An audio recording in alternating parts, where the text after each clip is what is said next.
లీల ఒక ప్రశాంతమైన లైబ్రరీలో రిసెప్షనిస్ట్గా పనిచేస్తుంటుంది. ఎవరైనా బుక్స్ తీసుకున్నా తిరిగిచ్చినా వాటిని సిస్టంలో ఎంట్రీ చేయడం ఆమె డ్యూటీ. తన పనిలో తను ఎప్పుడూ లీనమైపోయి ఉంటుంది. ఒకరోజు ఆ లైబ్రరీకి వచ్చిన అజయ్ సిస్టమ్ ముందు సీరియస్గా వర్క్ చేస్తున్న లీలను చూసి మొదటి చూపులోనే ఇష్టపడతాడు. ఆమెను రోజూ చూడాలనే ఉద్దేశంతో అప్పటి నుండి ప్రతిరోజు లైబ్రరీకి రావడం మొదలు పెడతాడు. అజయ్ రోజూ ఒక బుక్ తీసుకోవడం, దాన్ని ఎంట్రీ చేయించుకోవడం ఒక దినచర్యగా మారుతుంది. అయితే తన ప్రేమను నేరుగా చెప్పలేక తాను తీసుకునే బుక్స్లో చిన్న స్లిప్స్ పెట్టి ఇస్తుంటాడు.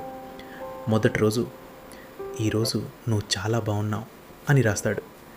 లీల మాత్రం ఎప్పట్లాగే బుక్ తీసుకొని కనీసం పేజీలు ఓపెన్ చేసి చూడకుండానే బార్కోడ్ స్కాన్ చేసి సిస్టంలో ఎంట్రీ చేసేస్తుంది.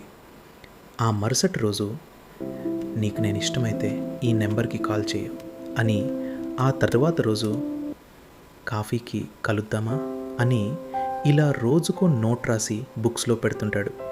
లీల మాత్రం తన పని హడావిడిలో ఎప్పుడూ ఆ బుక్స్ను తెరిచి చూడదు. ఇలా చాలా రోజులు గడిచాక లీల నుండి ఎలాంటి రిప్లై రాకపోవడంతో అజయ్ నిరాశపడతాడు. "బహుశా నేను మీకు నచ్చినట్టు లేను, సారీ, ఇకపై కనిపించి ఇబ్బంది పెట్టను" అని లాస్ట్గా ఒక నోట్ రాసి బుక్ ఇచ్చేసి బాధగా వెళ్ళిపోతాడు. 2 రోజులు అవుతుంది అజయ్ లైబ్రరీకి రాడు. రోజు వచ్చే ఆ అబ్బాయి ఏంటి ఈ మధ్య రావడం లేదు అని లీల మనసులో అనుకుంటుంది. అలా వారం రోజులు గడిచిపోతుంది. లీలకు ఏదో తెలియని వెలితిగా అనిపిస్తుంది.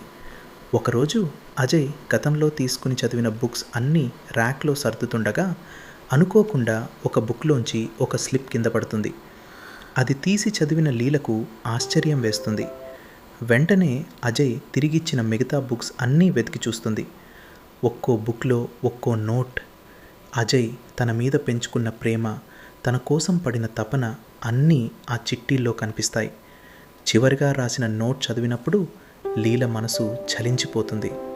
అందులోనే అజయ్ ఫోన్ నెంబర్ కూడా ఉండటంతో వెంటనే కాల్ చేస్తుంది. అజయ్ ఫోన్ లిఫ్ట్ చేయగానే లీల ఆనందంగా, "ఒకసారి కలుద్దామా" అని అడుగుతుంది. అజయ్ సంతోషానికి అవధులుండవు. ఇద్దరూ ఒక అందమైన కాఫీ షాప్లో కలుస్తారు. లీల తన చేతిలో ఉన్న ఆ చిట్టీలన్నింటినీ అజయ్కి చూపిస్తూ చిన్నగా నవ్వుతుంది. అజయ్ ప్రేమగా లీల కళ్ళలోకి చూస్తూ ప్రపోజ్ చేస్తాడు.